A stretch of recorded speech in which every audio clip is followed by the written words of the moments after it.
नमस्कार मंडळी, लग्नानंतर होईलच प्रेम या मालिकेच्या पुढील भागात आपण असं पाहणार आहोत की काव्या ही पार्थला आपला भूतकाळ सांगण्याचा प्रयत्न करते। त्यावेळेस पार्थ हा काव्याचं काहीही ऐकून घेत नाही, तो दुर्लक्ष करतो आणि काव्या त्याला फोर्स करत असते। पार्थ काव्याला म्हणतो की तुम्ही जर माझ्यासोबत तुमचं फ्युचर बघत असाल तरच तुम्ही मला तुमच्या पास्टबद्दल सांगा। तेव्हा काव्या अवाक होऊन पाहू लागते। त्यानंतर पार्थ म्हणतो की तुम्ही माझ्यासोबत तुमचे फ्युचर पाहत नाहीये, त्यामुळे तुमचा पास्ट ऐकण्यात मला काहीही एक इंटरेस्ट नाहीये, असं म्हणून पार्थ तिथून निघून जातो। त्यानंतर आपण पाहतो की नंदिनी आणि जीवा हे उभे असतात। जीवा नंदिनीसाठी सँडविच तयार करून घेऊन येतो आणि आज मी तुमच्यासाठी स्पेशल सँडविच बनवलं आहे।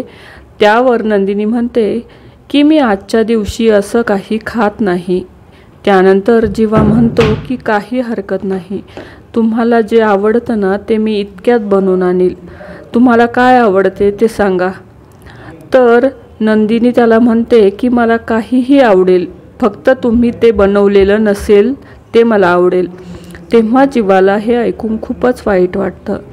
तर दुसरीकडे आपण पाहतो की पार्थ हा ऑफिसला निघालेला असतो। त्याच्यासाठी काव्या त्याचा ड्रेस, वॉलेट, बेल्ट, रुमाल सर्व काढून ठेवते आणि ते पाहिल्यानंतर पार्थला आश्चर्याचाच धक्का बसतो।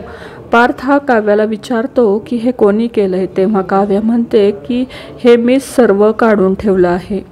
तेव्हा पार्थ काव्याला म्हणतो की माणसाने असं बदलू नये, माणसाने जसं आहे तसंच राहावं, त्याने आपल्या सवयी कायमस्वरूपी तशाच ठेवायच्या असतात, त्या बदलायच्या नसतात, असं म्हणून पार्थ हा तिथून निघून जातो। तेव्हा काव्याला खूपच वाईट वाटतं।